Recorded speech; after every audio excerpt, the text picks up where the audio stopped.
10 more miles? Oh, come on. It's gonna take me forever to get to Gilead if I. Maybe you're. Nope. Gotta keep walking. Keep walking.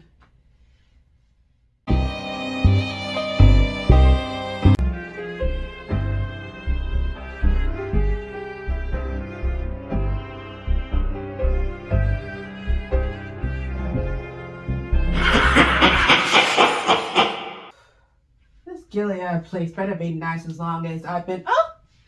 Hello, my lovelies. I am Madam Crystal Butterfly, and I'm still walking to Gilead because my wand ain't working right. Anyway, my lovelies, why don't we kill some time by me telling you about a book I read recently called Uglies. Scott Westerfield has written 12 New York Times bestsellers. This includes his Uglies series, which has been adapted into a Netflix film. He is also known for his Leviathan trilogy, which has been published in 20 countries, and all 3 books are being adapted into an anime series that will be streaming worldwide on Netflix in 2025.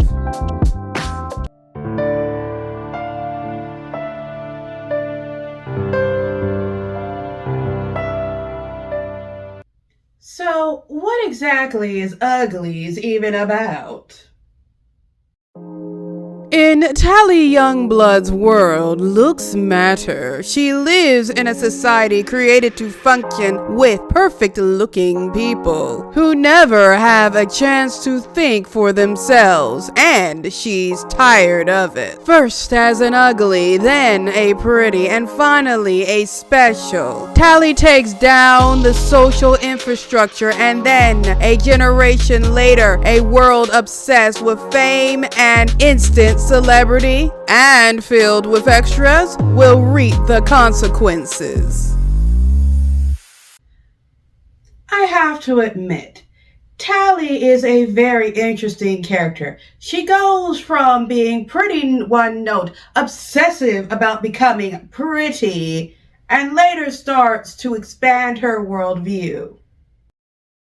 Tally is 15 going on 16, and she desperately wants to get the surgery that will make her what her society deems pretty. She doesn't just want to get the surgery because she is deeply insecure with her own body. She's excited by the idea of after she gets the surgery, she gets to move to New Pretty Town and hang out with her best friend Paris, who has already gotten the surgery and living it up in New Pretty Town. Tally feels overwhelmed and alone as she waits for the surgery to become pretty. During this time, she makes friends with a girl named Shay. Unlike Tally, Shay does not want to get the surgery. As far as she is concerned, and I agree with Shay, she is pretty as she is, and she doesn't need anybody telling her whether she's pretty or not. Tally thinks that Shay is being silly and should be happy that both of them are getting close to being old enough to get the surgery. However, Shay, not wanting society to tell her what to do with her body or tell her how to live, decides to leave for a place where other so-called uglies are living comfortably. She leaves Tally a note with coded information in case Tally changes her mind about getting the surgery and wants to come and live with the other so-called uglies. At first, Tally misses Shay, but she doesn't want to go after her after all. Why should she miss out on getting the surgery to make her pretty just because Shay ran away? That is, until the powers that be order her to. Anyone who says fairy tales ain't for grown folk really needs to get out more. Curse of the Frog Prince, parts 1 and 2, available now on Amazon Books. Now back to our regularly scheduled programming. By this world standards, what exactly makes a person ugly? In this world, you are considered cute until you turn 12. Then you are considered ugly until you turn 16 and can get surgery to become a new pretty. Sometime later, a person will undergo another surgery to become a medium pretty. I like how the author used his story to take a hard look at a person's right to say what happens to their body and conditioning. This society conditions teenagers who are an age where their body is changing and they feel very insecure about that to believe that they are ugly and that the only way that they can be acceptable and considered attractive in any way is to undergo the surgery to become what their society has decided is pretty. And anyone who is secure with their body and doesn't want to get the surgery has no choice but to get the surgery. This book does take a very, very hard look at the question of, does the state have a right to tell someone what they should do with their bodies? And is it wrong for the state to force a person to do what the state wants a person to do with their body and not give the person a say about it? Oh, good. I am almost to Gilead. Can't wait to get there and put my feet up. My feet hurt. Oh, my lovely, since I'm almost at Gilead, I better give you guys the butterfly score for this book.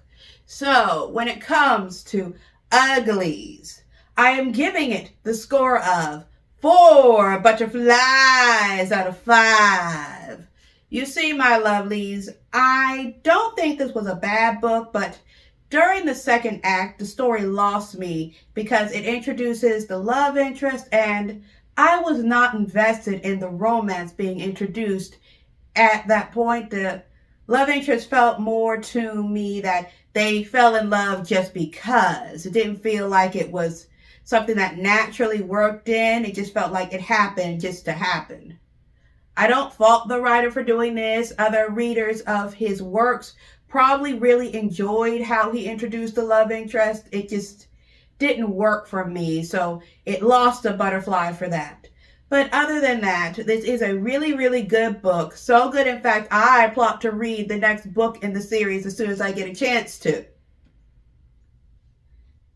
Anyway, my lovelies, I cannot recommend this book enough.